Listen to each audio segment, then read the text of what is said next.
August 26th, 2021 meeting of the Medfield State Hospital Development Committee to order at 7:30 p.m. I'll start by confirming committee attendance by roll call. Johnny Martinez. You're Here. on mute. Yep, Okay. here. Chris McMahon. Here.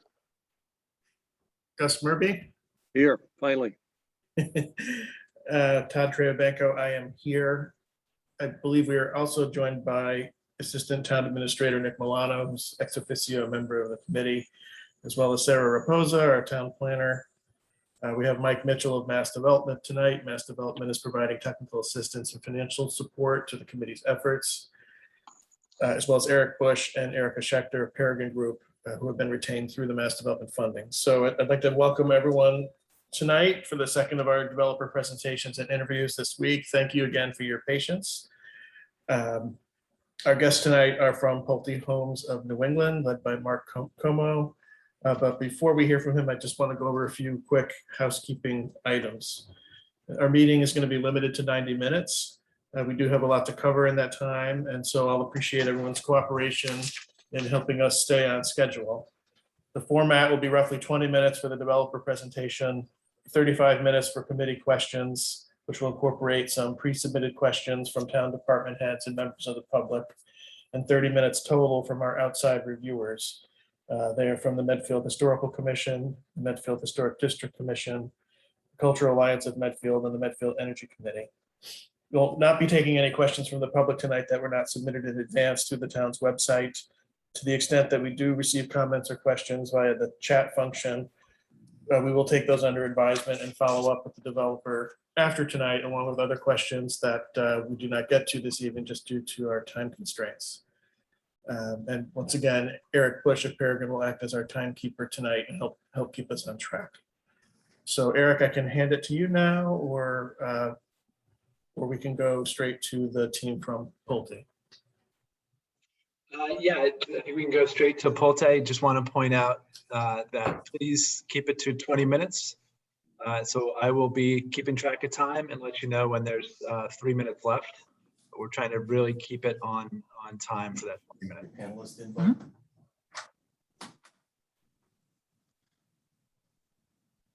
The Pulte team can go ahead and share your screen. Okay, great. Brian, can you share our screen? I'm getting a message saying I cannot share the screen while other, okay, there it goes. Okay, let me,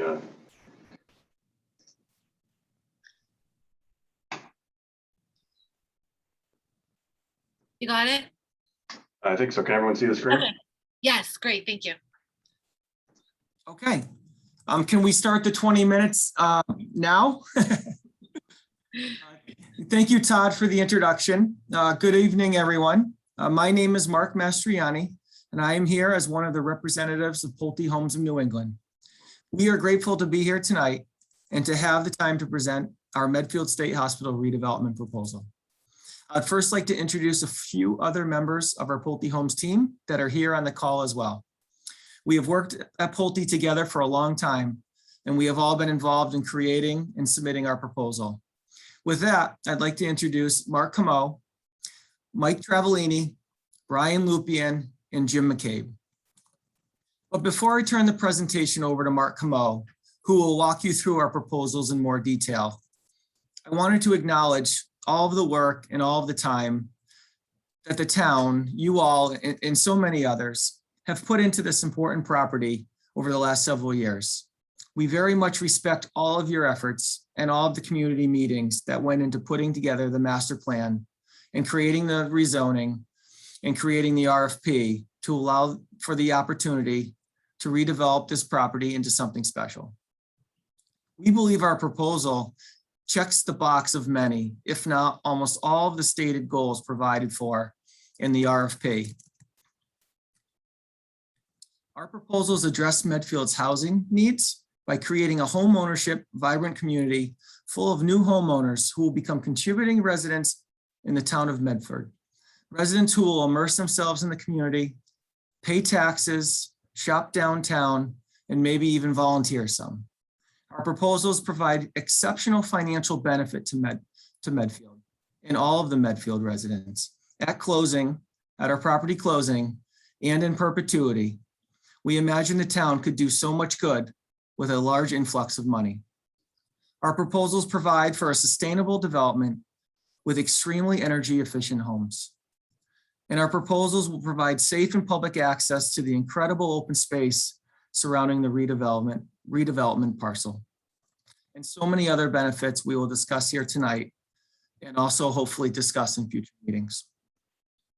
But with that said, we want to acknowledge that we know our proposed development option B and C that we will review tonight does not provide the historic preservation of the buildings.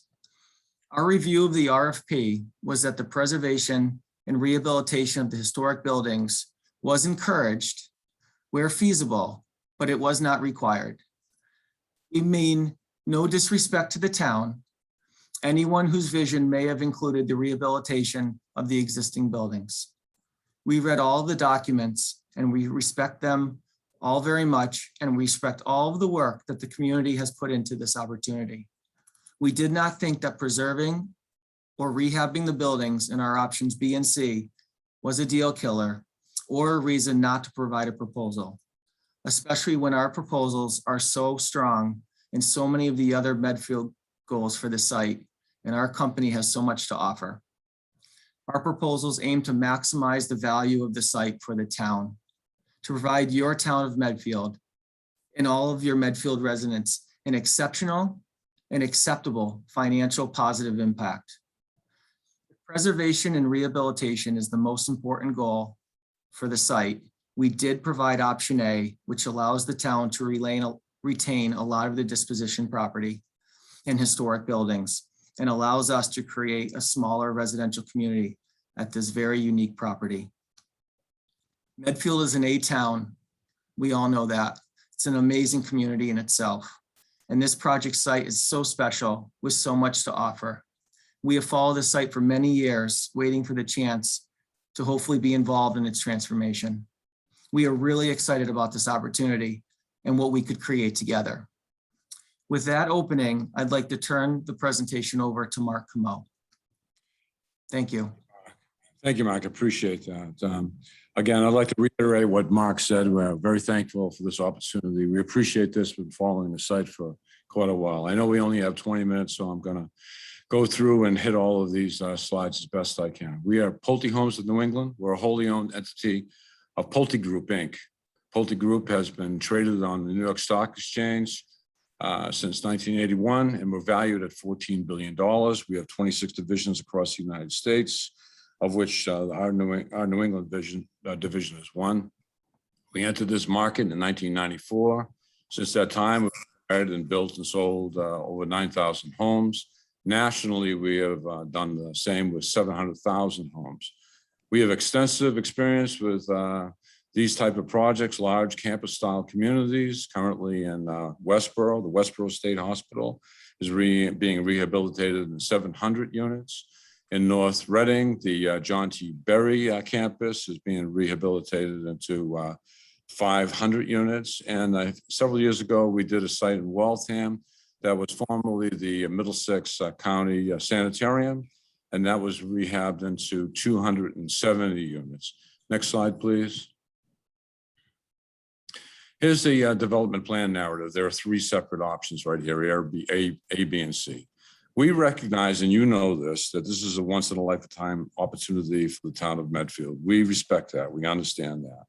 So in options B and C, we have constructing diverse housing types that you've asked for. We are also, whether it's A, B, and C, we're completely self-funded as far as the infrastructure investments. That's the off-site investments that we have to do to bring the utilities to the site, and also pretty much everything else on the site that we will self-fund. We have preservation or expansion of the open space, and of course the Arts Center. I want to reiterate, we have absolutely no funding contingencies, no outside financing. We're not seeking any tax credits, no grants. There will be no debt placed on this site at all. Next slide, please. Thank you. Here's option A overview. This is for the Arboretum parcel. There's 73 townhomes that were planned for this site, of which 19 of them will be affordable rate units. That's 25% of the total, as you asked for. We will demolish only about 3% of the existing square footage of the Medfield State Hospital, and we preserve the Arts Center, of course. And the purchase price for this particular option is $7,696,000. And I want to point out on this one here, this site could be built independently, and the rest of the disposition property, something else could be done on. Next slide, please. This is option. This is the entire disposition property. It encompasses what option A would be and does the rest of the site. We have 602 residents, all for sale units here.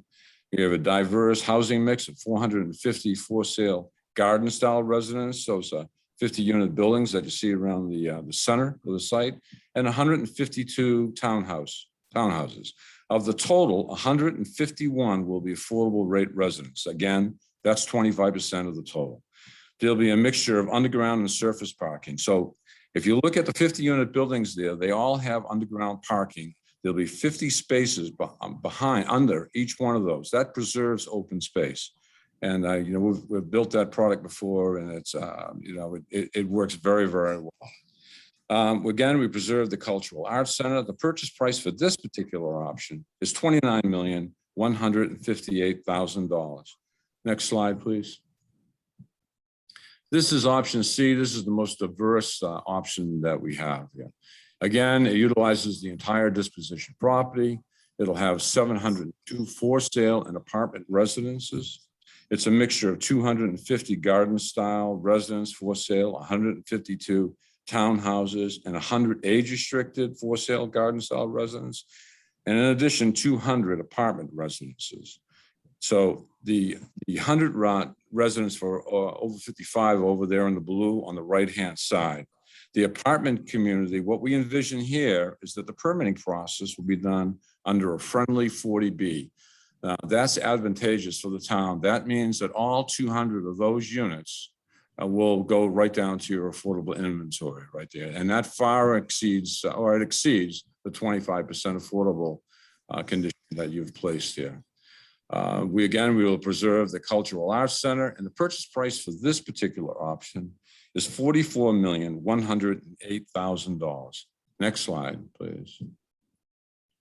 This is the development timelines for every single one of the options right here. They're all pretty much the same, except I want to jump right down to month 18. Month 18, we purchased the site. We purchased the site in cash. We pay the entire amount. There's no additional payments. You get the whole thing right there in month 18. Now, as far as completion of the site under option A at month 42, that'll be done. And then at 5 years for option B and 6 years for option C. The importance of that is that you'll be receiving all the property tax benefits at that time. You'll be receiving some property taxes, of course, along the way as units are sold, but you're going to get everything at that point in time. Next slide, please. Here's the town benefits, again, for option A, B, and C. The first one is the affordable units. You're going to have 19 units in under option A, 151 under option B, and 200, which again exceeds your 25% under option C. All three of the options will allow public access in the manner in which you are envisioning, so that the residents of Medfield can still enjoy the property the way they have been. We all preserve the open, the Arts Center. And there'll be no public subsidies. Again, we use our own cash. There was no loans or anything or grants or stuff. And the annual tax revenue for option A is $764,000. For B, it's $4,500,000. And for C, it's $7,100,000. The purchase price, I'm going to reiterate that. For option A is $7,696,000. Option B, $29,158,000. And option C will be $44,108,000. Next slide, please. I'm going to turn this back to Mark Mastriani. He'll talk about all the stakeholder collaborations that we have included here. Thank you. Thanks, Mark. Hello again, everybody. I'd like to dive a little deeper into the details of our plan. Our site plans Mark presented are at a very high level. If we are selected, we look forward to diving right in, rolling up our sleeves, rolling the plan out on the table, working with the town stakeholders, with our landscape architect to refine the plan. Once we know what proposal plan to move forward with, the first thing we'd want to do is identify significant site landscape features or existing trees and fit those into our plan wherever feasible.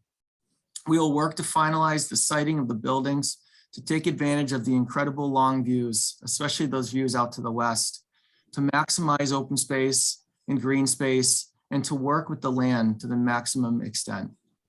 We will want to meet with our neighbor, the Cultural Alliance of Medfield, and understand their needs and how best we can incorporate those needs into our plan. Our plan provides access to the Cultural Arts Center, which will be retained by the town or its lessee. We also want to really better understand how the town wants to use the open space, the surrounding open space, both the north field and the green area in the front, and how best we can provide safe public access and parking for that usage. We know the public access is very important. We know that the dog walking is very important, and we will certainly honor that and work to incorporate that into our plan. We'll also provide all of the easements and all of the pedestrian access required to the adjoining DCAM agricultural land, A1 and A2, those open space parcels as well. Next slide, please.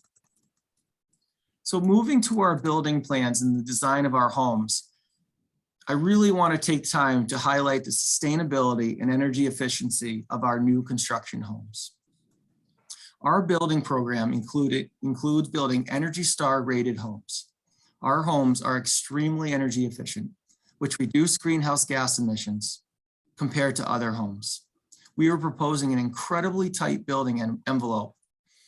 For example, in our garden buildings, we have continuous wall insulation. We have 2x6 exterior wall framing, craft bat exterior wall insulation, blown fiberglass attic insulation, HVAC, we have an HVAC duct air sealing package. Components of our buildings, of our homes, are tankless water heater with a 95.1 AFUE rating. Our windows are solar heat gain coefficient windows, very, very efficient windows. And our buildings at the end are modeled and tested by a third-party energy rater.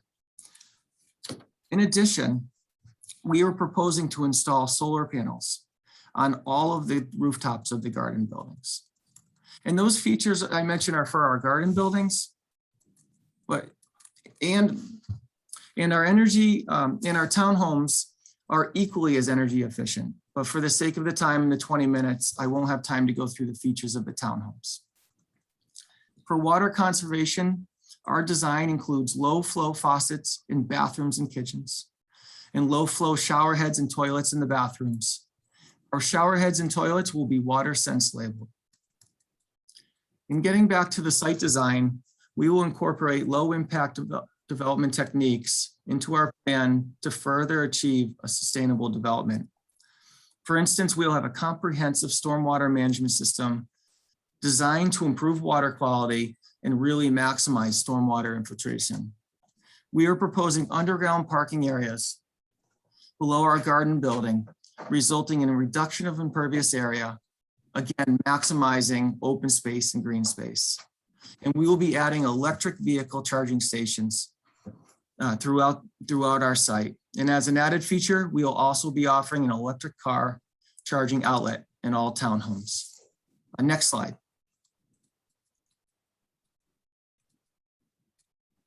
Thank you. So the last thing I wanted to touch on before turning the presentation back to Mark is I wanted to share some of our past experiences successfully working with other towns and other local historical commissions on salvaging and reusing various architecturally significant elements from sites we have redeveloped. There is an alternative way to remember the existing buildings in a thoughtful and meaningful way. Some of these are not all of the examples, but some of the examples that we have done. We completed a redevelopment of the St. Francis Seminary site in Andover. And you'll see in the picture, we are able to save some of the the porch columns and reuse them throughout the site. We actually incorporated them into our project's landscape design adjacent to our trail network. The picture in the middle there is of a massive cupola at one of the hospital buildings at the Westboro State Hospital. And we were able to safely remove that cupola and donate it to the town. And the last picture is from the Middlesex County Sanitarium in Waltham.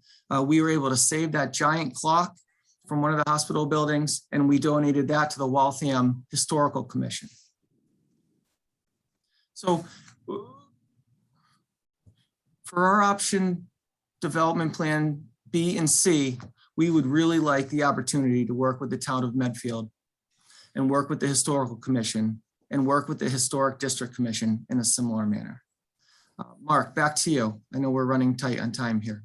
On that Yeah. transition, you have about 2.5 minutes left. Thanks. Thank you. Again, thank you, Mark. Appreciate that. Okay, so the big question is why Pulte? Well, we have extensive experience with the campus style redevelopment projects. We're self-financing. It'll be no risk to the town. You're as far as the project being completed on time, paid for the project in month 18. The master plan goals achieved include preservation of open space in the Cultural Arts Center. It creates sustainability and an incredibly energy efficient development. We achieve exceptional economic and financial impact on Medfield for the residents and for the town services. I can't stress that more. And that was one of your buckets that you ever needed to fill here. And for whatever reason, I can't see the bottom of that one right there. But I'm going to just want to reiterate that, Pulte Homes has been following this site for a long period of time since you first got it. We're extensive experience with these kind of projects, namely the Westboro State Hospital, the John T. Berry, the Middlesex County Sanitarium. Very, very familiar with it. So with that, Brian, you can give the next slide. I want to thank the members for their time this evening, and we're open for questions. Thank you.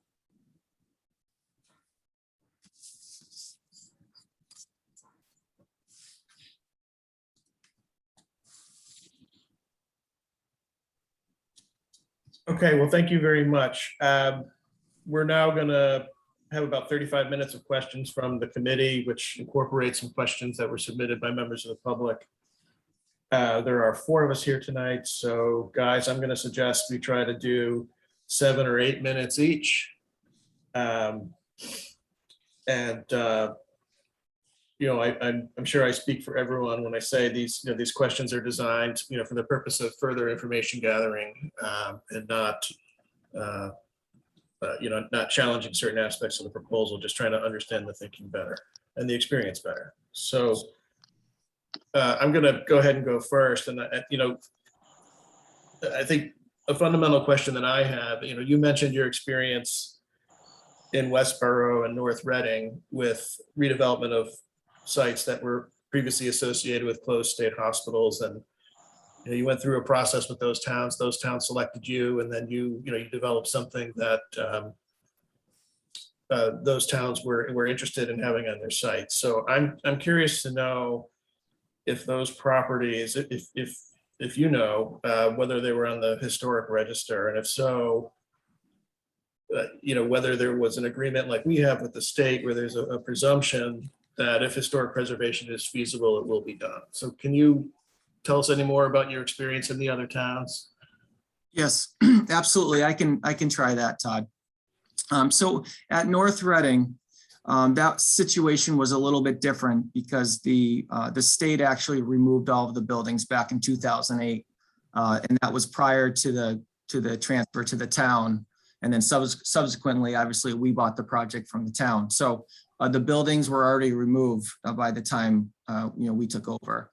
But our Westboro job really is very, very similar to this Medfield situation here. So the buildings, the state hospital buildings at Westboro were historic. They were listed on the historic register.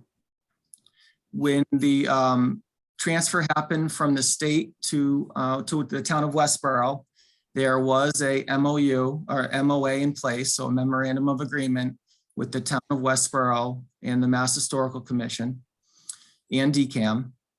And the MOA was very similar to the MOA that's in place with the town of Medfield and the Historical Commission and DCAM and MHC. So it's very similar. So we worked with the town of Westboro and with the condition of the property, and we worked together to really find the best use of the land. And we made a proposal for the redevelopment project that we did. And in compliance with the MOA, we ended up removing all of the buildings. It was the only feasible option determined in Westboro. And it's very similar situation to Medfield. Did that answer your question? Yes, thank you. Thank you very much.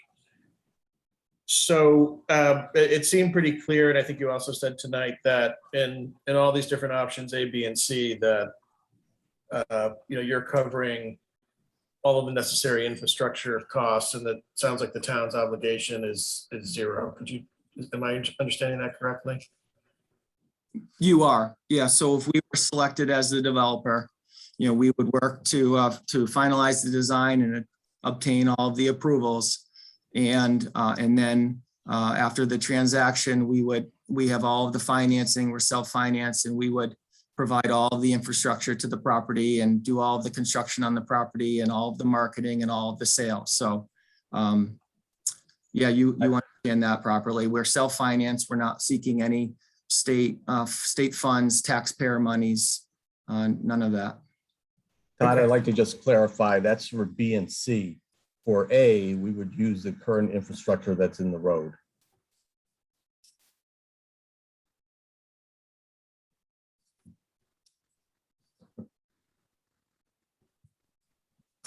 Okay, and that assumes it's usable, right? Correct. Okay, and then on B and C, do you envision the entire 87 acres being transferred? It looked to me that maybe the town would retain the green and north field, just kind of looking at some of your aerials, but that was a question I had about these kind of open That is green correct. areas. That is correct. The town would retain the green in the front and the north field open space parcel in the rear. And of course, we would provide and work with the town to provide safe pedestrian and vehicular access to those open space areas. Okay, so a way for us to look at this potentially is sort of privately owned, I guess, homes for the most part. Option C, you do have some rentals, kind of within a campus that, and some aspects of which remain owned by the town. Right? Correct. Okay. And I know Erica's going to tell me I'm out of time here. So I think for now, my last question is, with respect to option A, I saw you had noted in the proposal, there was a price that was proposed and a number of townhomes that were proposed, and it indicated it was somewhat scalable, or kind of would depend on, what was ultimately approved there. It could be fewer units, it could be more units, and there would be some type of adjustment. As you may know, the master plan had called for a much smaller number of housing units in the Arboretum, more than what's there today, but significantly less than what you're proposing. So my question is, if the town was looking for a smaller project there, is there a point at which that just, in your judgment, doesn't make sense, for you? Well, we don't, so what I can say is we don't have a floor. And we are certainly open to discussions about the town, with the town for any of our proposals or any of our options, including A. But I would be mindful and remiss if I didn't say that the value and the purchase price that we've offered is based on, the number of units, really trying to pay, give the town, full value for that area while retaining, the rest of the disposition parcel. So, as the number of units goes down, the the cost, kind of stays the same, some of the ancillary costs like sewer and water and things like that. So, so we are definitely open to discussions. We're definitely open to a different number of units, but, and working with the town, but it's just not a straightforward answer. Okay, so, but just based on your experience, you look at this, the amount of acreage and 72 or 73 townhomes is kind of what feels right, kind of from your perspective on the development side. Is that fair to say that? Correct, that's fair, yes. Yeah. Okay, And we're trying to create value for the town. Frankly, to put the, an acceptable number of units on there so that we could reach what we thought was a fair market price to the town for those units. okay, thank you very much, gentlemen. I will hand it over to Johnny Martinez. Hi, good evening. Thanks for being here. Thank you. Question I had as far as, like Todd said, this is a significantly higher unit count than was proposed in the master plan. Have you guys put any thought and analysis on what that would do to the town? Because if most of this is for sale, you guys would take it down, build it, and move along. I don't know what the estimated number of residents would be, but if you're around 700, I assume anywhere from 2 to 2.5 people a unit. You're talking about over 10% increase in the population of Medfield. The purchase price is high, but what analysis have you done as far as what that population could do to the town, as far as how many additional police, firefighters, schools, infrastructure, can our roads handle that additional population? Especially you're allowing for a lot of parking too. Assuming most of these people are going to have 2 cars, it seems significant. So I'm just curious if you guys have run through that analysis to see what that would be, what that impact is. So that there was a lot to that question, honestly. I wish I was jotting down most of those notes. But what we really tried to do when we looked at this disposition parcel and we looked at the RFP is really what we saw was one of the goals, one of the major goals in the RFP was to address Medfield's housing needs. And that's what we do really, really well. So, our proposal, all of them, and especially option C, provides the greatest diverse housing mix we could provide the town to address your needs. And we have, senior housing, and we have open age housing, we have townhomes, we have garden style units, we have some apartments, we have affordable homes, we have mostly 1 and 2 bedroom homes. There are a small number of 3-bedroom homes that are required by the 40B program. So, looking at the services, so that's what we really tried to do. And then we also tried to really nail the positive financial impact of the town. So by providing, more houses than were may have been in the RFP, we really thought that this site could handle it. And that was really the value of the site that this site could offer to the town and its residents. And the services, we would work out during the process, right? So, water and sewer services, there was a little bit of information on that we're familiar with, and certainly we'll dive into the details to provide water and sewer to the site. The road network, this is a all housing project. So, the traffic will be honestly less than if it was like a mixed use site or a commercial site. There will be some traffic, we know that. And one of the first things we would do during the due diligence period is we would engage and conduct a formal traffic impact study to really analyze whatever project we move forward with the town. And then we'd have real actual traffic data, and then we would be able to really target the surrounding roads and the surrounding intersections to make sure everything's okay. And as far as the last thing I'm remembering is the school. So, of course, we expected that question. And we did look at the Medfield school systems. We know there will be some school kids associated with our project.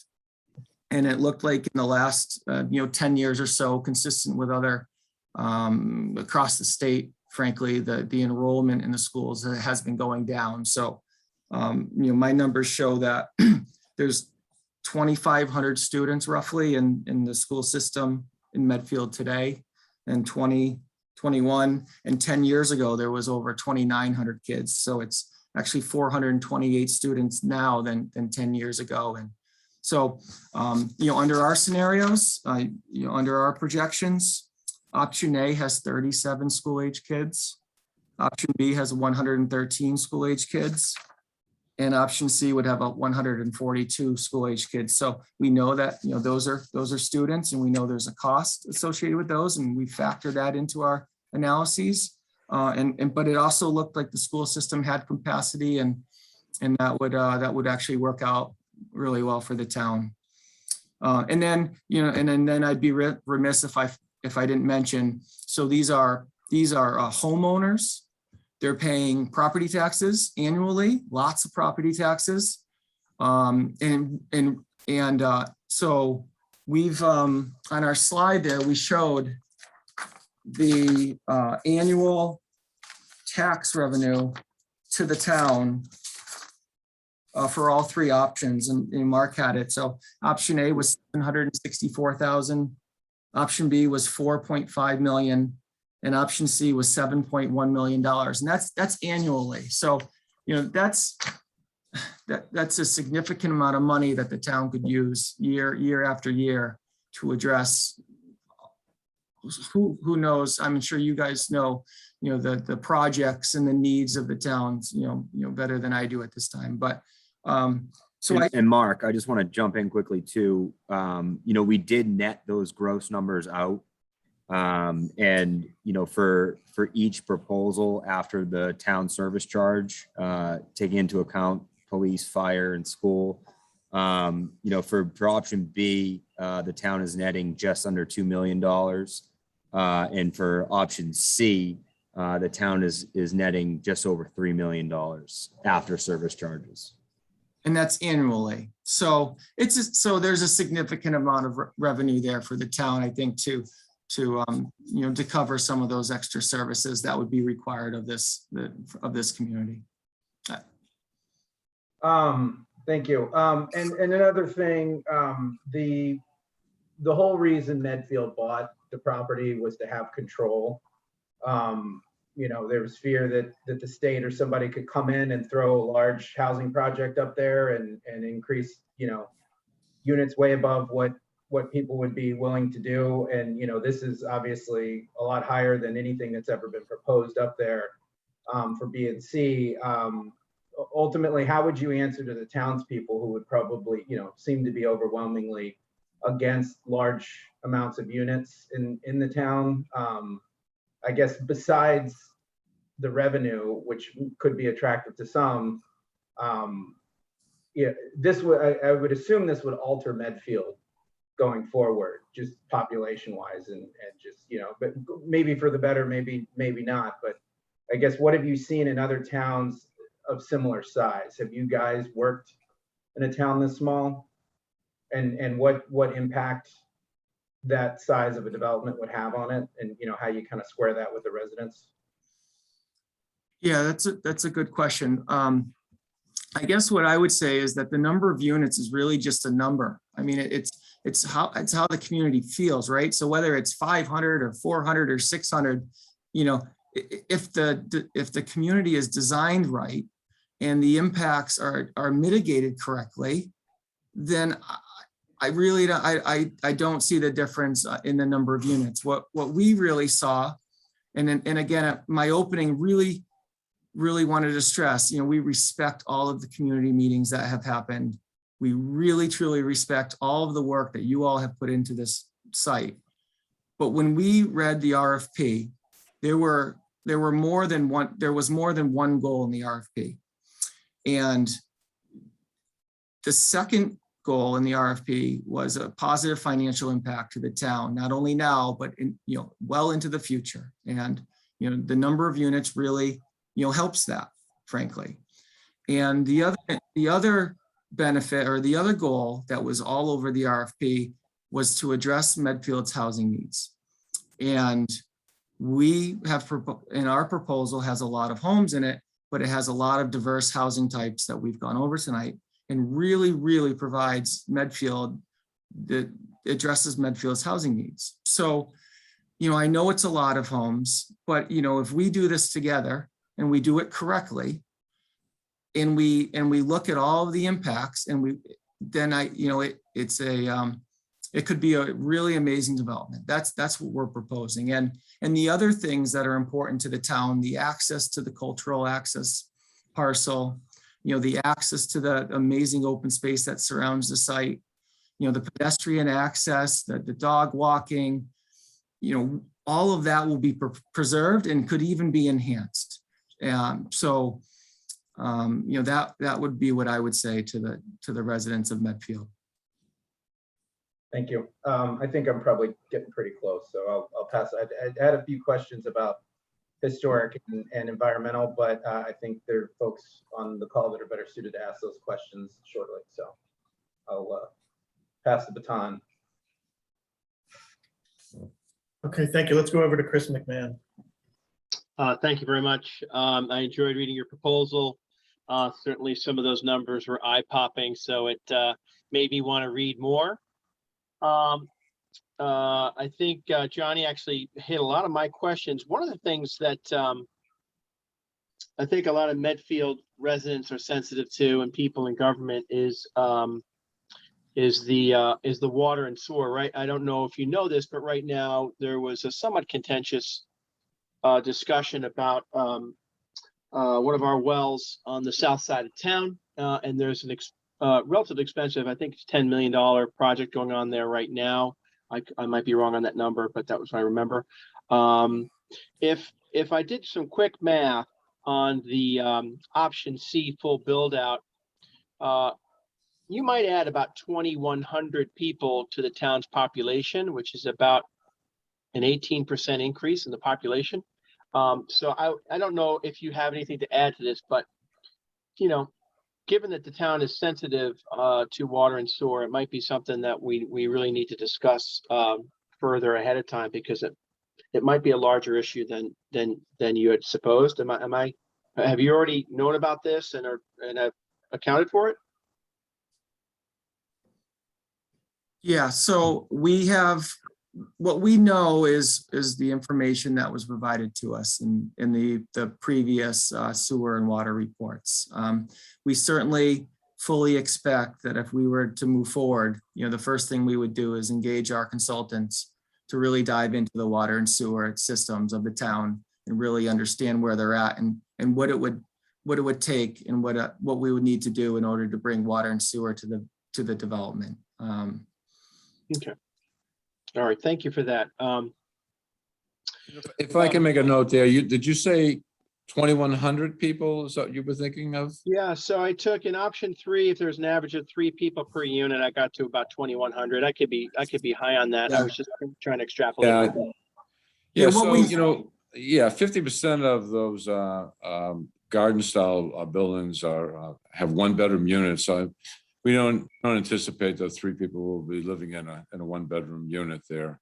Certainly. Yeah, so I think they're high. I think your numbers are high, and I don't anticipate that many people will be residents of that community. That's all. Yeah, Okay. and I would just add,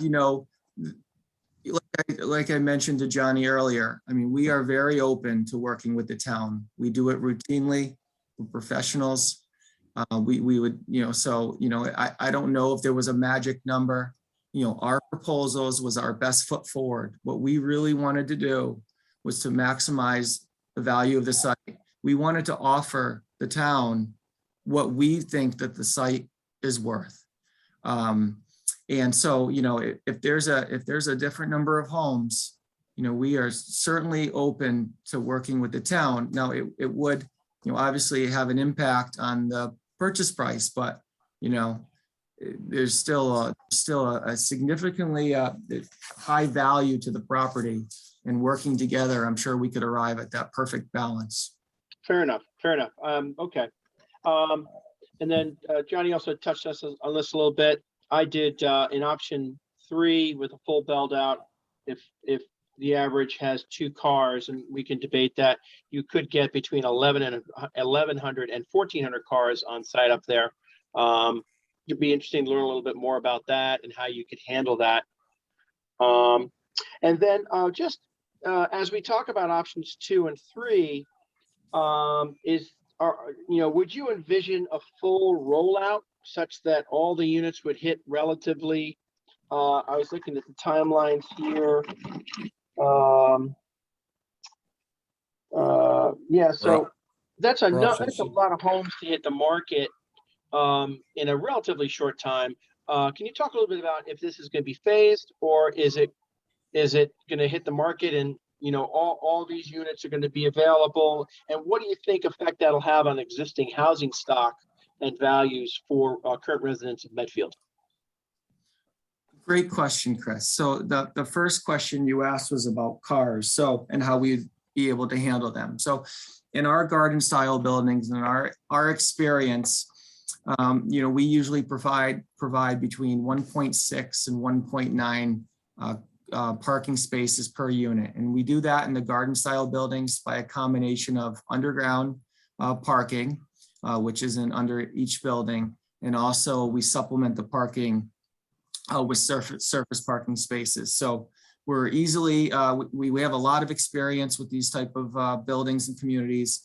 We really have a good handle on the amount of parking that our homeowners require and need. And then the townhomes that we're proposing have 2-car attached garages along with driveways. So there's plenty of parking for our townhome community. As far as the phasing, we definitely would intend phasing the project. We as opposed to a full rental community where they usually build it all out at once and they lease it all up at the same time. What we do is we go in an orderly fashion, and we build one building, and then when we're pretty much half sold out of that building, and then we move to the next building, so that we're selling out of one building and then we're building the next building that's ready for it. And then we do that in a very methodical and well strategized way around the site. I think our projections, what we see here is we would build and sell and close about 100 homes a year through build out, if we're talking option B and C. Okay. And had you done any pro forma price points for those yet, or is it too early? Honestly, I think it's too early. It's really the units will, when they come to market, will bear a certain price. But what I like to say to that question early on in planning is that, we're offering so many different types of products and so many size homes. We have 1-bedroom, a lot of 1-bedroom and 2 bedrooms. We're proposing, homes from 900 square feet up to 1,500 or 1,600 square feet in the garden apartments. And of course, as you go up each floor, the views become even more beautiful, and there's a value to that. And then we also have the townhomes, which are 2 and 3 bedrooms and have a different value, and they reach a different type of buyer. So, the range of values of homes here could range between $200,000 and $300,000 between the smallest 1-bedroom home and the biggest 2 or 3 bedroom home. So what we do that so that we can reach a greater a market, right? So we have a home for everybody. Mm-hmm. Excellent. I'll keep rolling along, and if I'm going too long, please just cut me off. In options 2 and 3, it struck me that there doesn't appear to be, and forgive me if you feel you answered this already, but there doesn't seem to be a path to value for you folks via adaptive reuse of any of the existing buildings, or even any of the facades, like which I've seen, and there's sometimes tax credits for, keeping the facades. It's just your feeling that you need to do a scrape here to get to your product type, and then there's no way to kind of, use what's up there at all? Yeah, so that is what our proposals are for B and C. So what we'd like to do is really site our buildings and really maximize the open space and the green space of the site, and really site our buildings so that we can maximize the views and really work with the land. So that's the way our vision of the site is. We haven't contemplated saving any of the facades up there. Yeah, and I just want to jump in quickly on that. During our due diligence, we did look into apartments through adaptive reuse of the buildings. We settled on for sale, which kind of prohibits us from securing historic tax credits due to the requirement that you have to keep ownership for 7 years after the award. But we did do diligence into apartments, and we did do cost estimating to determine, how we would finance an apartment reuse. And what we came up with in terms of a subsidy number that we would need through historic tax credits, and that we would need through additional subsidies through other state agencies to provide value to the town was a really tremendously big number. In fact, we looked at prior mass historic awards, and we think that it would be one of the biggest awards ever given out, and that raised and added a layer of risk and uncertainty to the project for both us and for the town that we weren't really comfortable with. In addition, even if we did secure those subsidies, we would only be able to provide the town, a very small amount in terms of a purchase price. So when we looked at what the master plan goals were, and we saw that, if we had pursued a historic preservation, we wouldn't be able to provide a reasonable financial impact for the town, which is one of the master plan goals. And we wouldn't be able to provide a diversity of housing stock because we'd only be able to do apartments. We said, we think we can probably actually hit more of the town's goals through our for sale product and through the proposal that we've put forth. So I just wanted to give you a little bit of the thinking behind how we ended up here. Excellent, excellent. And if I'll just close and then yield with one last question. Can you give us any examples where you've worked in harmony with other developers? My thought is if you were selected for option A and someone else was selected for the balance of the campus, how do you think that might go? Oh, I would just say that we work with other developers routinely and all of the time. So for instance, right now we have a site in Hopkinton, and we are working adjacent to another apartment community. We have built at Westwood Station, and that was a large master plan community there with multi uses, and we were one of the builders and one of the development partners there. We also recently just completed a site in Sudbury called Highcrest, yeah.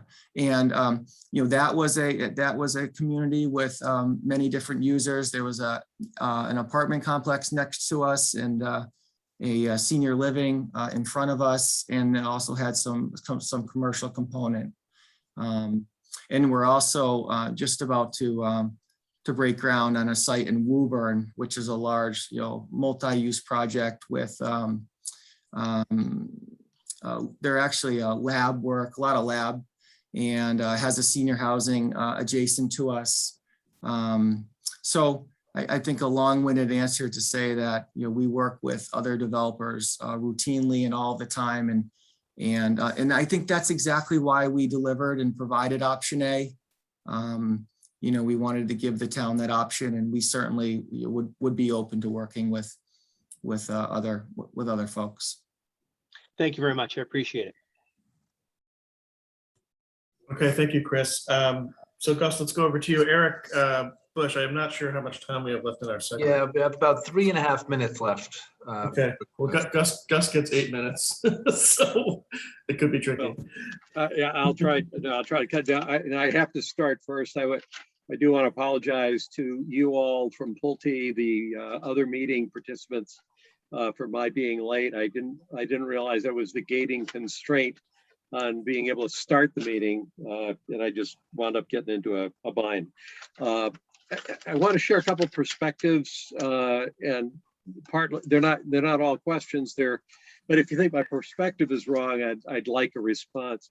One of the things that I appreciate about what you did by submitting this proposal, as I see it, is you basically have given us at least some starting estimate of the opportunity cost we may be turning our back on if we choose to stick with the master plan as specifically defined. I'm not sure that some of the statements you made about meeting all of our needs, when I first read the proposal, I was saying, it doesn't sound right to me, but as you've explained it tonight, I think you've made a statement that says, are you sure that you don't care as much as you maybe should be caring about the economics, about the kind of return to the town? So I thank you for that, because that's useful information for us as the town tries to figure this out. I've been involved with the development before we ever bought the property, and I can say that the master plan was the output of a lot of work that went into threading a lot of needles that various groups cared about, and it was hard to do that. So I think in your proposal, you skipped a couple of the needles, but then you painted a picture that said this was what maybe the true pure economic value could potentially be of the site. You ought to know that as you're thinking about what to do. So thank you for that. I guess I do have a couple of questions. And this one may sound like heresy to some people. Your proposals B and C both address the issue of 25% affordable units. Our inclusive zoning requirements, if you looked at them, the table that we had that increased the percentages topped out at 50 units. I don't know that when we wrote that zoning bylaw, we were thinking about 300, 400, 500, 600 units. And when I take a look at the affordable housing needs that we have here in town, where 25% of 50 units helps ensure that we can have individual houses get built without putting us into trouble with 10% affordable housing. 25% of 700 units, it takes us beyond the overachieving level into some stratosphere around ensuring we have affordable housing in town. If you did not have to have 25% affordable housing in either your B and C options, I'm not looking for a complete answer, but directionally, would your B and C option, I'm sensitive to the number of units discussions we've been having here, and I'm sensitive to the fact that affordable housing tends to drive that. So my question is, if that were not the requirement for 25% of 600 or 700 units, would that influence, what direction might you go with what you would propose, recognizing that the number of units is a sensitivity in town? As far as the purchase price is concerned, Gus? Yeah, it would increase. Yeah. I was thinking more about whether that gave you more flexibility to reduce the units. Yeah, I'll take this one. So your answer is spot on, Gus. Is that to pay for affordable units, to build them and essentially sell them to residents at a loss, because actually every unit we sell as affordable as a loss, we have to have more market units out there. So if you were able to reduce that number to 10% affordable, then we could actually do significantly less units and still pay, a good price. So it's not, so actually as you go down in the affordable units, you actually are able to pay more money because you're actually not losing money on each unit you're selling. So in essence, you could lower your number to maybe 500 or less And you know, I'm not doing the math right now on the top of my head, but I'm just saying is that you might actually get close to the number that we offered for 600 if you were only at 10% affordable. Mhm. Right, but as a practical matter, I doubt it would only be 10%, because then that would just be then we'd just be keeping even with the number of units. So it Right. probably wouldn't be But- that, but you've given me the answer I'm looking for, is that at least there's potential there. Another question I had with option A, does it make a difference to you whether you know what's going in up at the campus, or whether you know, or not? No, it's, you know, if you don't have any idea versus knowing what is likely to go there, does that make a difference in how you view the option A and how you would look at that project? Well, you ask really great questions, Gus. You know, I think the location of option A is such that we would be able to create a beautiful community in itself. And it would have, you know, its own access off of Hospital Road. And we would certainly provide access, you know, out into the rest of the disposition parcel. And I think we would have, we would be working so closely with the town, and we would have, I think we would have the expectation that the town would do what's in the best interest, you know, back there. So, you know, it's either going to be what it is today, or it's going to be better. And so we'd be, you know, willing to accept that, and I'm certainly we'd have lots of discussions about that. But okay, I would add, you know, I think. Sorry, Mark. I would add on to that. You know, I think we got comfortable knowing that the town is very serious, obviously, with given their master plan here and the vetting process. We gain comfort that whatever is going to go onto the other area there, you know, we think that the town is going to do it with great care, quite honestly. okay. So hopefully that answers your question, Gus. Yep, it does. Thank you. Eric, have I got time for one straightforward question? Straightforward, Gus. Thank Yep. You mentioned that the Westboro project is close to ours, and that the MOA that Westboro had was similar to ours. Did the Westboro MOA have the same split between the town and the state of whatever the proceeds of the sale are? Yeah, Something similar. so I think it's a standard form that the state uses in all of their dispositions. It's very similar. It has the same conditions throughout, the same whereas statements. It's very, very similar. Okay, so I would make the observation, oversimplification here, but all of those purchase prices from our standpoint are cut in half. Not exactly, but they're cut in half. Okay, that's all I have. Thank you.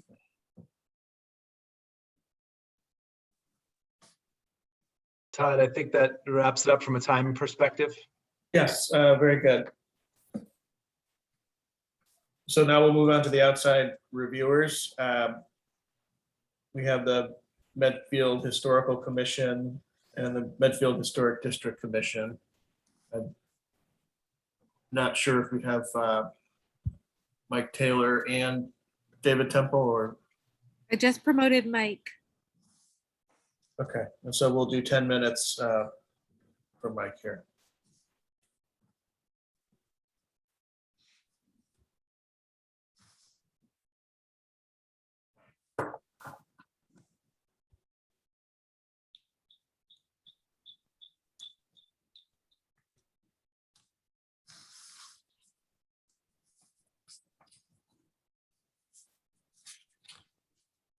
Actually, you can't. Mike, you're on mute.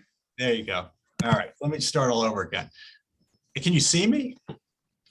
No. Not yet. Sarah? Okay. I wanted you to see my great face, you know. There you are. Oh, yep.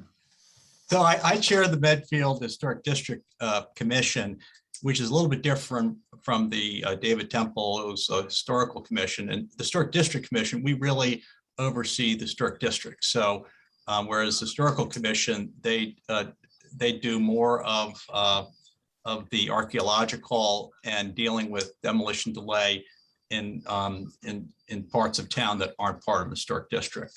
But we administer the 4 historic districts in town, including the Hospital Farm Historic District. And per our general bylaws, it says that no building or structure within the historic district shall be constructed, but most importantly, demolished, moved, or altered in any way that affects exterior architectural features, and no building shall be moved into an historic district unless the district commission shall first have issued 3 different kinds of conditions. But the Medfield Historic District Commission is also a signer of the memorandum of agreement between the town and the state. And just to reiterate, in that agreement, the town is encouraged to include historic preservation in any redevelopment process, and such rehabilitation should be consistent with recommended approaches in the Secretary of the Interior Standard for Rehabilitation of Historic Properties. So the Secretary of the Interior Standard for Rehabilitation would not allow to take a cupola off the top of the building given the town of Waltham, and that wouldn't be rehabilitation. So rehabilitation is basically taking a existing building and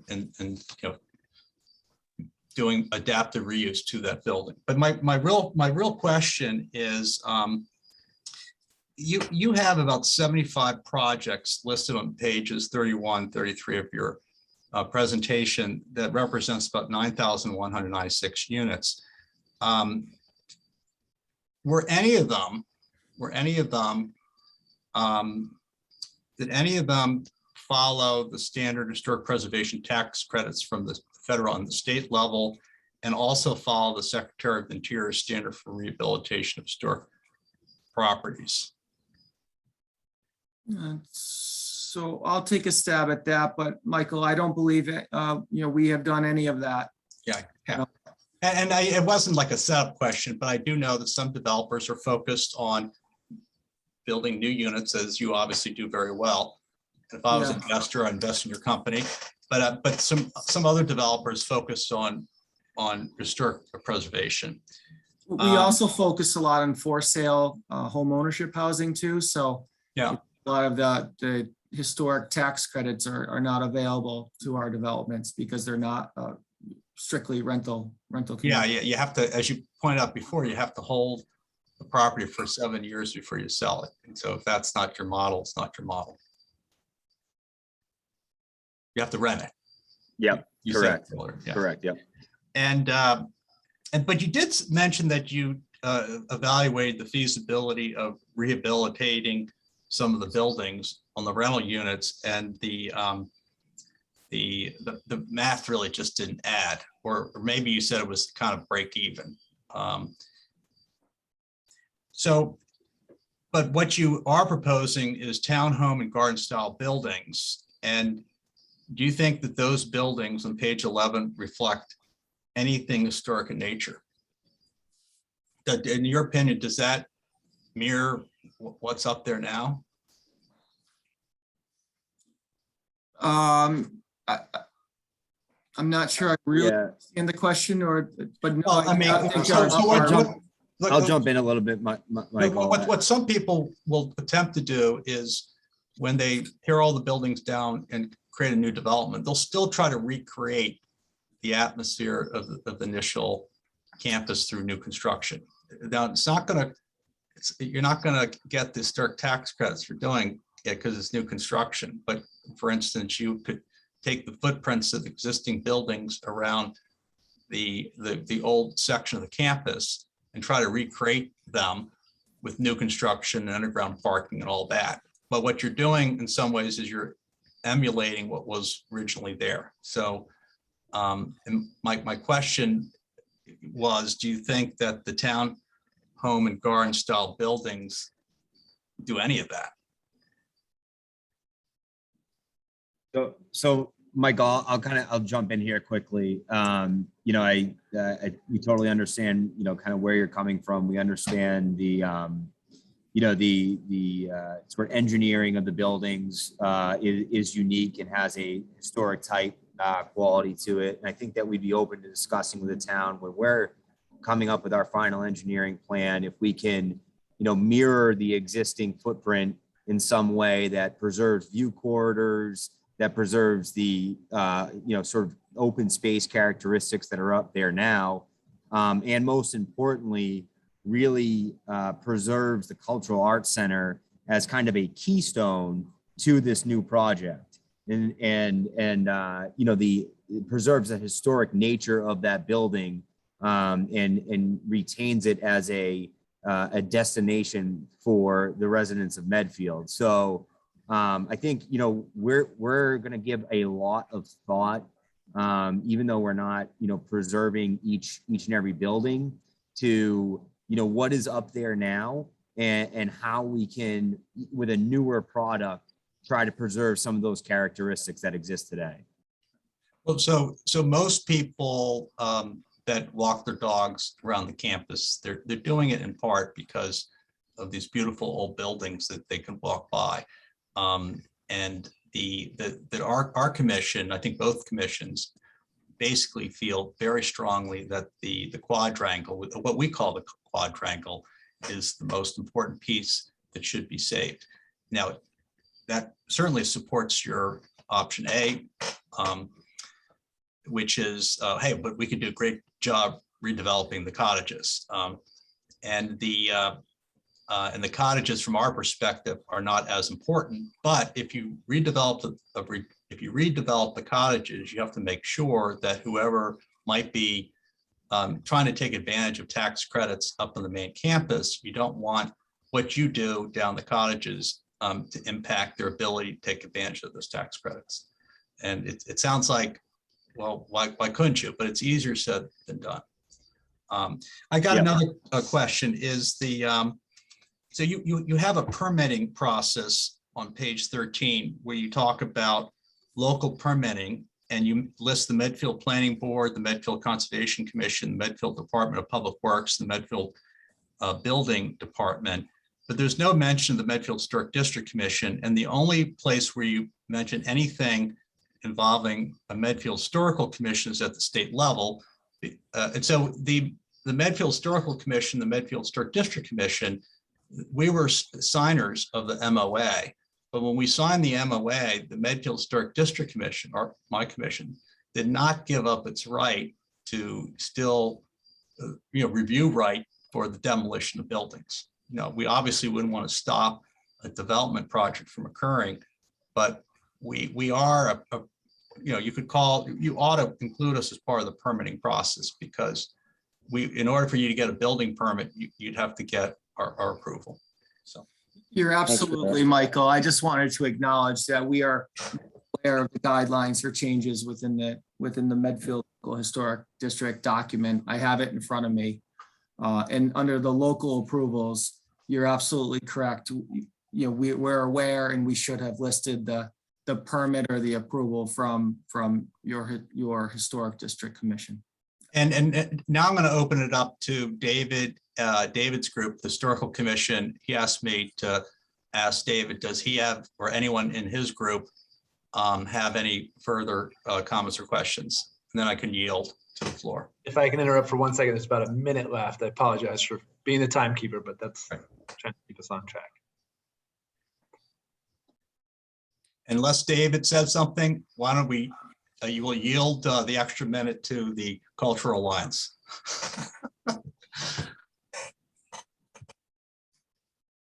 Okay, we can do that. We can, I'm not sure if it's Gene Minio or Jerry Potts. If David does pop in later, we can try to give him his minute back.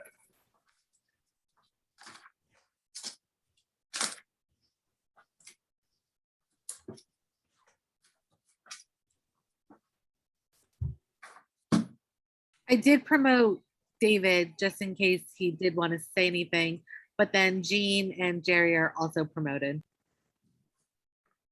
I'm ready unless David wants to go. And I'm starting the video. Okay. Okay. Yeah, I was waiting for this, and I don't like this plan at all. I'm sorry, but why mince words? It's the state hospital is a historic treasure for Medfield, and it just doing anything that's gonna destroy it. I have to say, is this a town I want to live in? That takes a site like this campus and raises it and puts up buildings that could be, that are no different from any place in the United States or perhaps anywhere in the world. They're nice enough buildings, but they're very generic and they don't do anything for it. We'd lose the whole historic site. So I'm very much opposed to this.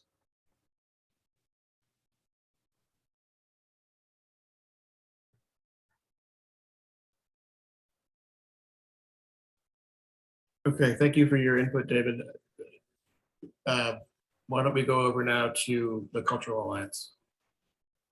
Thanks, Todd. And thank you to the Pulte team for your proposal and for your interest in the property.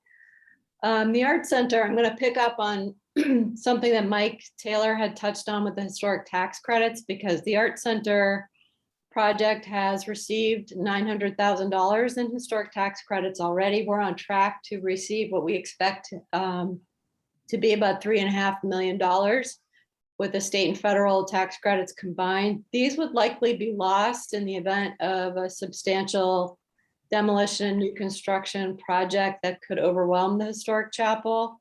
Even option A at 73 units, if that was done prior to our construction, that could also negatively impact our historic tax credits. So I'm wondering if you have another project like this that has adjacencies to other historic structures, or how would you approach this issue? Yeah, we do not, honestly, Jean. We do not have other projects with adjacent historic structures like you're mentioning. And I don't know how we would approach this issue at this moment. I don't have all the information, but we certainly look forward to working with you and with the Cultural Alliance. If we were selected as a developer, we know we will be neighbors, and we like to work well with our neighbors and work together in harmony. And I don't have any other information on how the tax credits would be affected either way. Okay. Well, picking up on that and the earlier sort of comment around the potential for reduction in number of units if the affordable housing mix changed, our vision for the campus includes an expanded footprint, meaning more physical space and buildings for cultural programs. So I wanted to ask if your plans B or C have any flexibility in the layout to potentially accommodate more space for the arts, or how you might address that.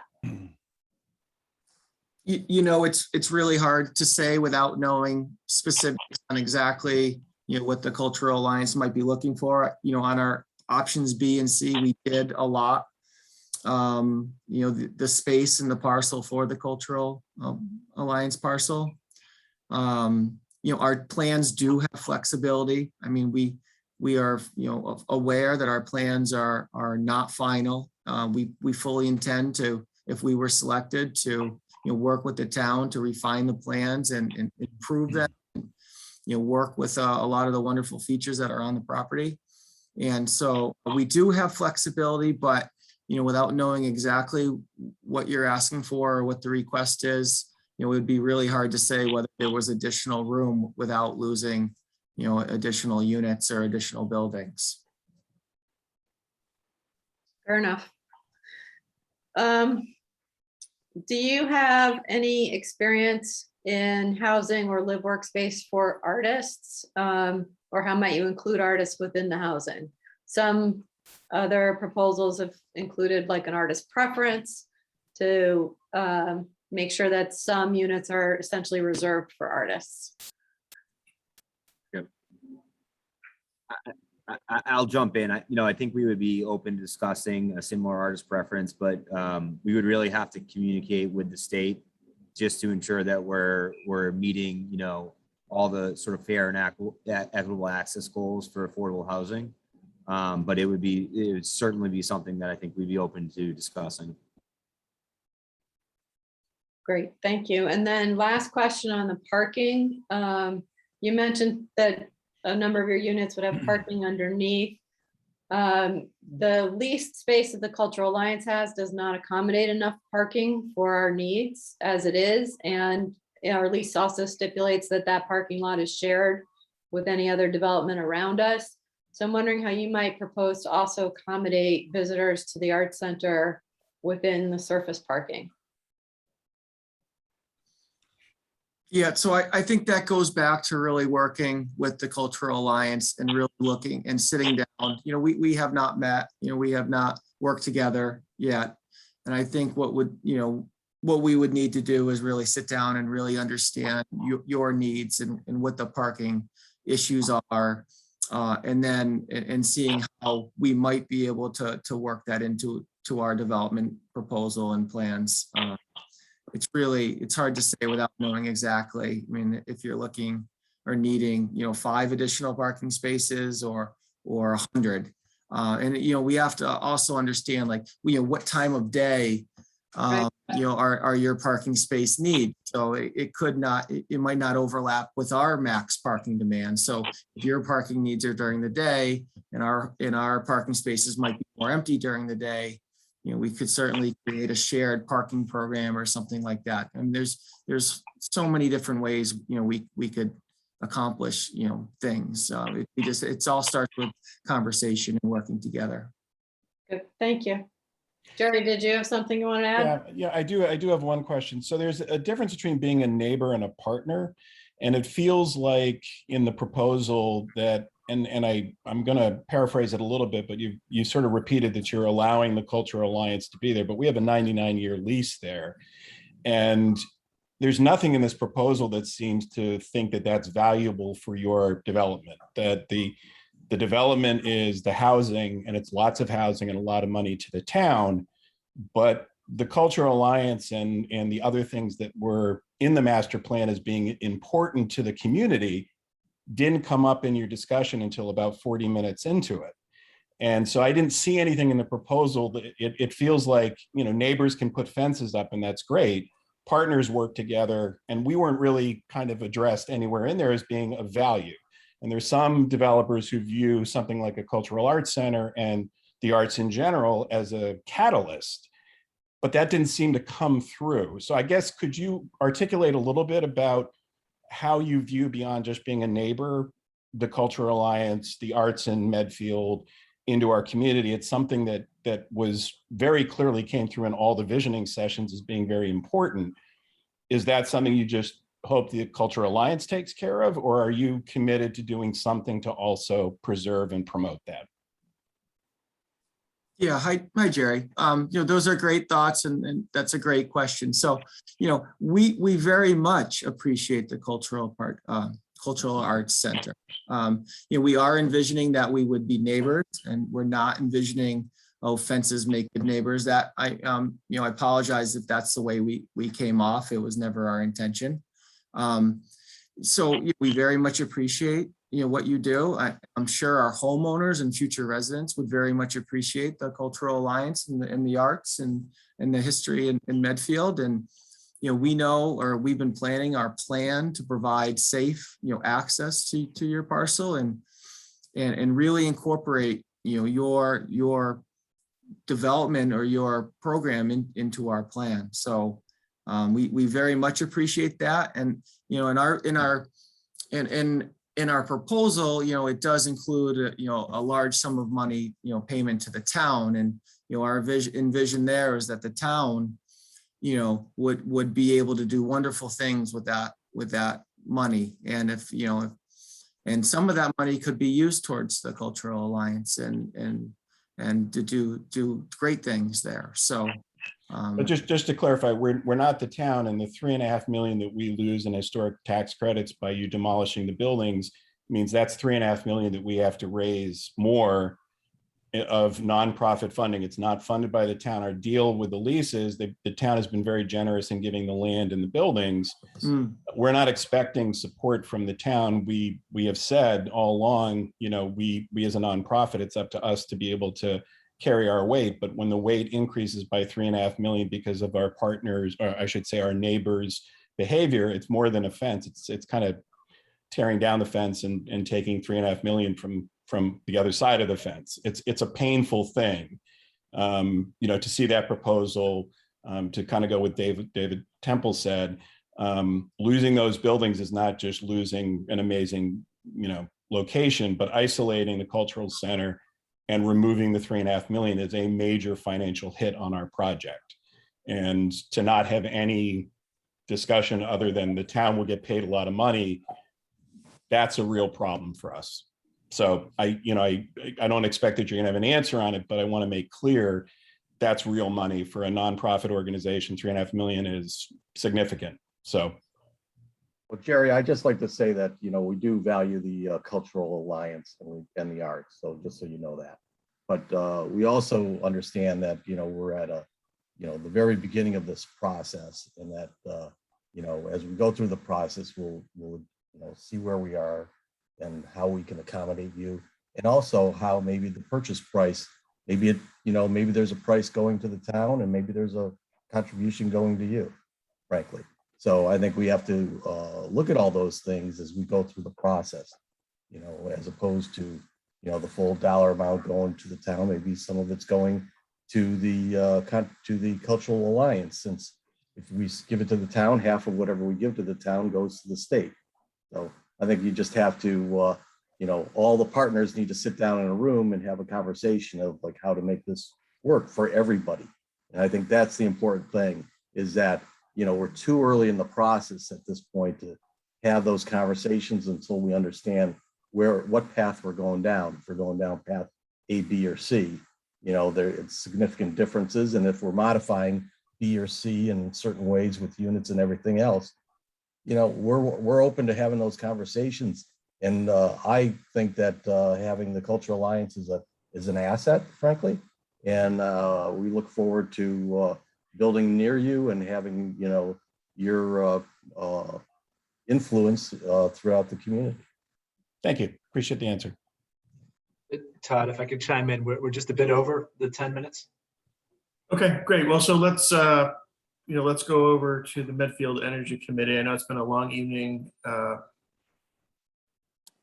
about 10 minutes here with the Energy Committee. We appreciate everyone staying on the line. Great. Thank you very much, Todd. And thank you to the Pulte team for joining us tonight and for your interest in the property.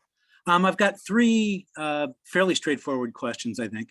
One thing I didn't see in the proposal in your infrastructure plan, are you planning to bring natural gas into the property?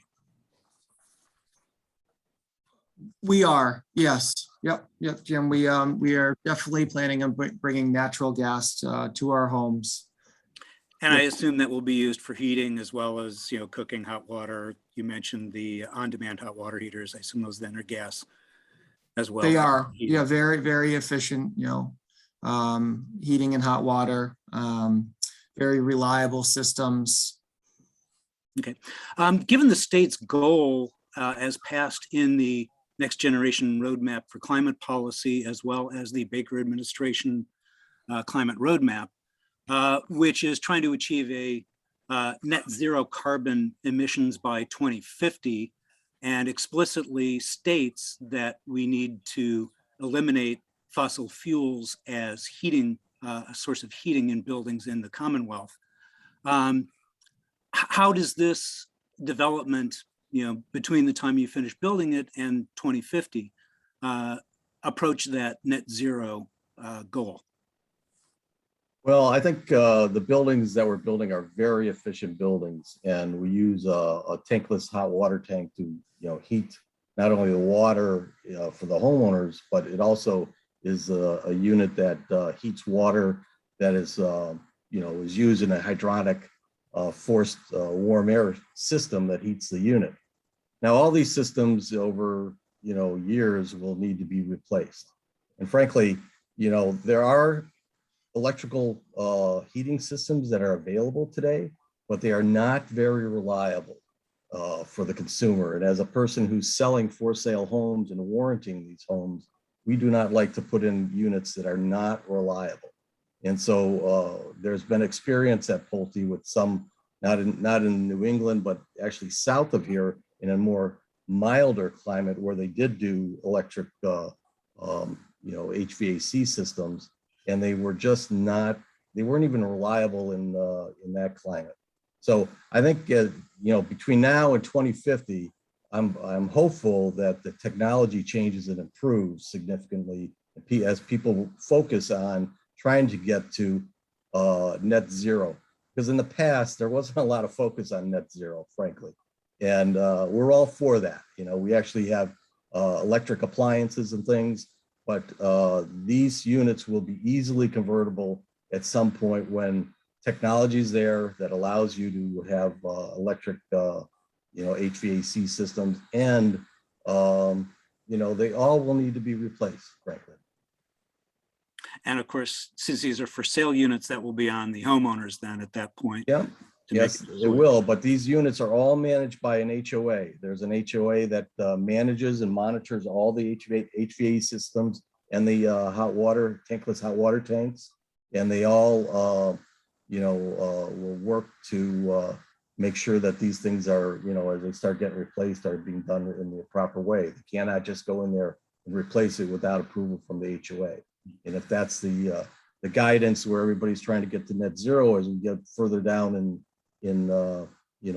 towards closer to 2050, I'm sure the technology will be there.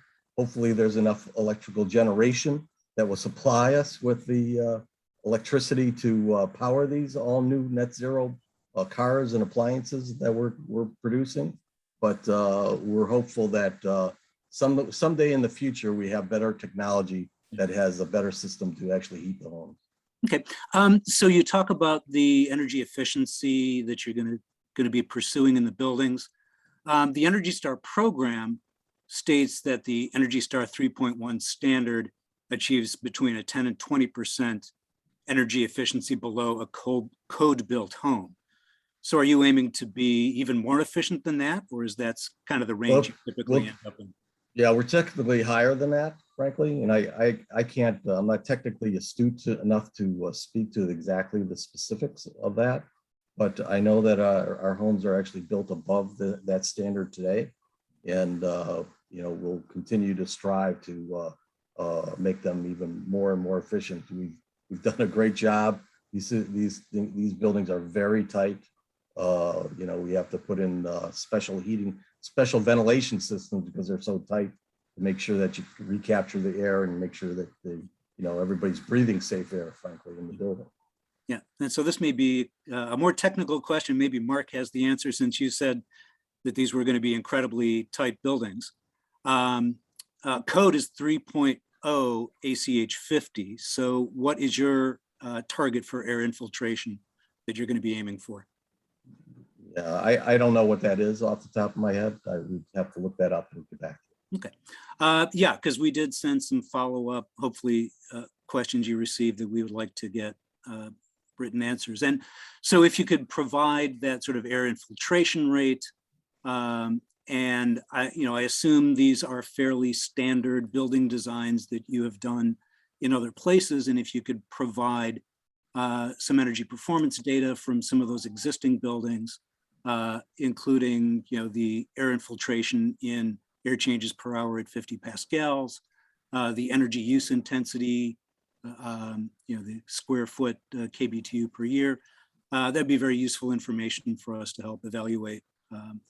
Yeah, it's not fair to evaluate any older buildings that we built because we keep modifying them and improving them, and they're actually quite different from what we built just a year ago to what we're building today. Are completely different buildings as it relates to the energy efficiency.